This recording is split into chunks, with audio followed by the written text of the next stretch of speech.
और इस सेशन में हम बात करने वाले हैं माइक्रोसॉफ्ट वर्ड 2019 के फीचर ट्रांसलेट के बारे में। यदि आप रिव्यू टैब पे आएँ तो आपके पास यहाँ लैंग्वेज ग्रुप अवेलेबल है जिसमें ट्रांसलेट का ऑप्शन है। यदि आप माउस से यहाँ क्लिक करें तो ट्रांसलेट सिलेक्शन और ट्रांसलेट डॉक्यूमेंट दो तरह के ऑप्शन आपके पास अवेलेबल है। यदि आप किसी एक भाषा को जानते हैं और अपने इस डॉक्यूमेंट को किसी दूसरी भाषा में कन्वर्ट करना चाहते हैं तो उस केस में आप ट्रांसलेट ऑप्शन का प्रयोग कर सकते हैं। इसमें माइक्रोसॉफ्ट के द्वारा काफी सारी लैंग्वेजेस को दिया गया है जिसमें आप आसानी से कन्वर्ट कर सकते हैं एक भाषा को दूसरी भाषा में। इसके लिए आप रिव्यू टैब पे जाते हैं। रिव्यू टैब में लैंग्वेज के नाम से अलग से आपके पास एक ग्रुप अवेलेबल है जिसमें ट्रांसलेट का ऑप्शन अवेलेबल है। ट्रांसलेट में दो तरह के विकल्प यानी कि ऑप्शन दिए गए हैं। सबसे पहले ट्रांसलेट सिलेक्शन। अगर आपने किसी पर्टिकुलर सेगमेंट को या किसी पर्टिकुलर टेक्स्ट को सिलेक्ट किया हुआ है तो ट्रांसलेट सिलेक्शन का ऑप्शन रहेगा, और यदि आप पूरा का पूरा डॉक्यूमेंट ट्रांसलेट करना चाहते हैं किसी दूसरी भाषा में तो ट्रांसलेट डॉक्यूमेंट ऑप्शन का प्रयोग आप कर सकते हैं। सबसे पहले हम ट्रांसलेट सिलेक्शन की बात करते हैं। तो कुछ भी अगर मुझे सिलेक्ट करना है मैं यहाँ से सिलेक्ट कर लेता हूँ। इस पर्टिकुलर लाइन को मैं किसी दूसरी लैंग्वेज में बदलना चाहता हूँ तो ट्रांसलेट पे जाऊंगा और ट्रांसलेट सिलेक्शन पे क्लिक करूंगा।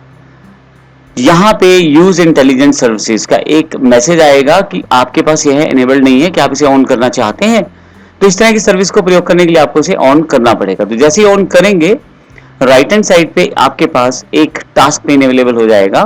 देखिए यहाँ ट्रांसलेटर अवेलेबल हो गया है जिसमें ऊपर की तरफ ऑटोमेटिकली उस लैंग्वेज को दिखाया गया है जो डिटेक्टेड है यानी कि जो भाषा अभी आपकी है, जैसे इंग्लिश। नीचे यहाँ एरोस के बाद उसको कन्वर्ट करके दिया गया है टू के साथ। तो टू में जो भाषा आप डिसाइड करेंगे उस भाषा में उसे कन्वर्ट कर दिया जाएगा।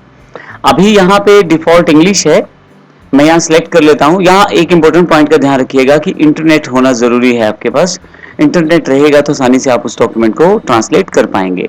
तो यहाँ मैं टू इंग्लिश के जगह कोई और भाषा चुन लेता हूँ, जैसे यहाँ मैं हिंदी चुन लेता हूँ।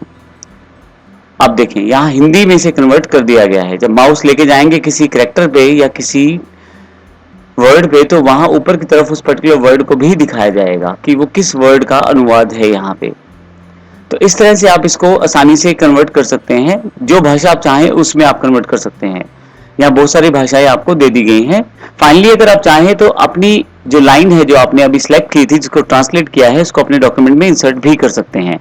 अब आप चाहें तो जो सिलेक्टेड पार्ट है इसको ही बदल दें या मैं अलग से इसे नीचे की तरफ सिलेक्ट करके मैंने माउस का क्लिक कर दिया है और इंसर्ट का बटन दबा देता हूँ तो ये मेरे पास डॉक्यूमेंट में ही इंसर्टेड हो जाएगी। देखें इस तरह से। तो कितनी आसानी से आपने इस डॉक्यूमेंट में बैठे बैठे ही अपनी इस लाइन को ट्रांसलेट कर लिया है।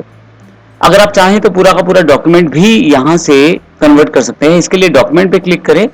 चाहे तो आप यहाँ से ट्रांसलेट डॉक्यूमेंट कर दें या यहाँ से डॉक्यूमेंट कर दें, बात एक ही है। और फ्रॉम ऑटो डिटेक्ट जो कि खुद डिटेक्ट किया है वर्ड ने, किस भाषा में आप बदलना चाहते हैं वो आप सिलेक्ट कर लें। मैं यहाँ से फिर से हिंदी ले लेता हूँ और फाइनली ट्रांसलेट कर देता हूं। तो पूरा का पूरा डॉक्यूमेंट ही हिंदी में बदल दिया गया है। देखिए आप यहाँ पे जितनी भी लाइनें थी सारी की सारी हिंदी में कन्वर्ट कर दी गई हैं।